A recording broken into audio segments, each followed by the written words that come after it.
So the first question we have here is not knowing where to start. The first thing I would say here is that it's a very common question among the people who are newly starting anything, whether it's a business or learning a new skill or even choosing a career path. You need to understand that you do not have a proper guide on day one. But what you can do in this case is that you can just start by doing one thing at a time, and that's how you will eventually learn and eventually get to know that what are the things that you need to do. You can start by doing waking up early, completing your to-do list, or just start learning the fundamentals of anything else. For example, if it's a business, so you need to understand the fundamentals of that.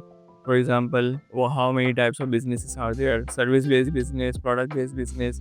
These are the things that you need to learn first. So that's how you make your way to the job, and that's how you will get to know that where you need to go and what are the things that you have to do. So before we move on to the next questions, I want to tell you that these questions are from you guys, and if you want to take participate in next videos and you also want to question some things, so you can click the link in the description on the form and you can just fill out any question that you have in that form. Thank you.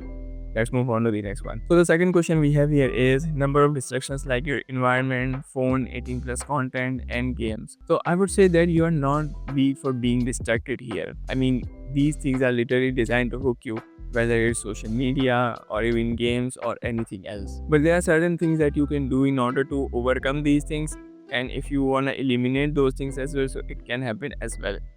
First thing you can do is by putting the timer on each app.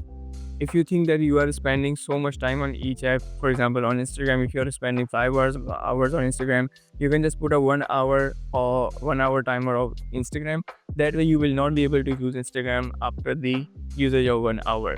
That's how you can overcome this. And if you want to eliminate that habit, if you want to eliminate completely, then you need to replace it with a good habit. If you have been following me around, so you must know that a couple of weeks ago I uploaded a reel in which I told that you cannot just eliminate a specific habit. You really need to, replace that habit. That's just how it works.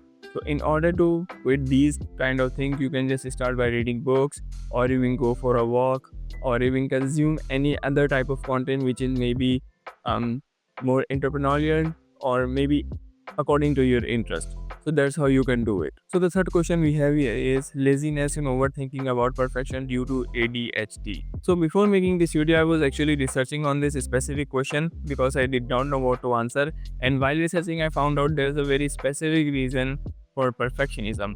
And there are a couple of things I will tell you in order to overcome this thing, and I will tell you the reason as well. So the reason here is that you are just focusing on one task primarily. You are not making any kind of to-do list, you do not have a proper deadline, and you are not, you are just going with the flow. You do not have a proper system for that, and that's why you are just focusing on one task more than the usual than you should have. What is the best thing that you can do here is by making the to-do list. The person who filled this form and asked this question was also saying that he goes with the flow and do not have a proper to-do list.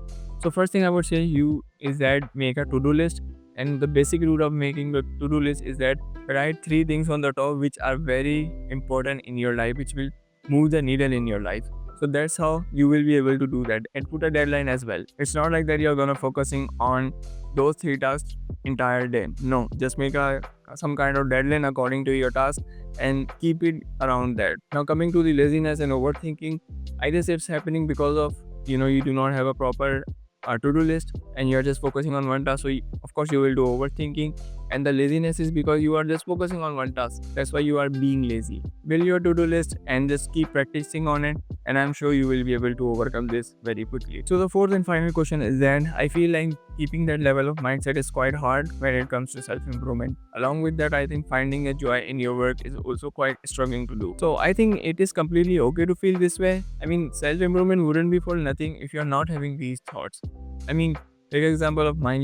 If you're watching this video after it's being uploaded, so it means that I did not upload any kind of video for 3 weeks. I know it's quite hard sometimes to find the joy in your work as well. Like in my case, I sometimes enjoy editing, but I do not enjoy the recording process. Like setting up these slides, it's quite overwhelming. So sometimes it's quite hard, but that's the thing, that's the key here, that you need to just push yourself. It's in every area of your life.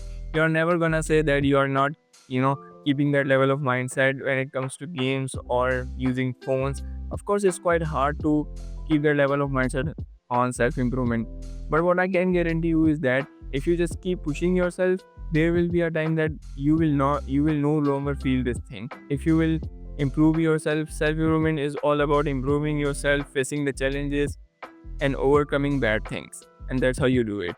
And finding the joy in your work is also quite struggling to do. Yes, I agree. I just gave you my example as well.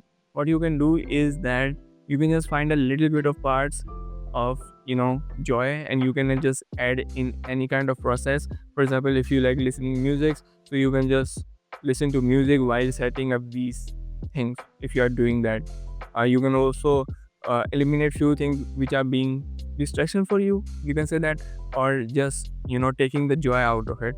So these are the things I would say you can apply in your life, and then you will be able to get that level of mindset as well, and you will be able to find joy in your work. So if you like this video and if you are into book reading or something, then you want to check out this video that I made about Can't Hurt Me by David Goggins.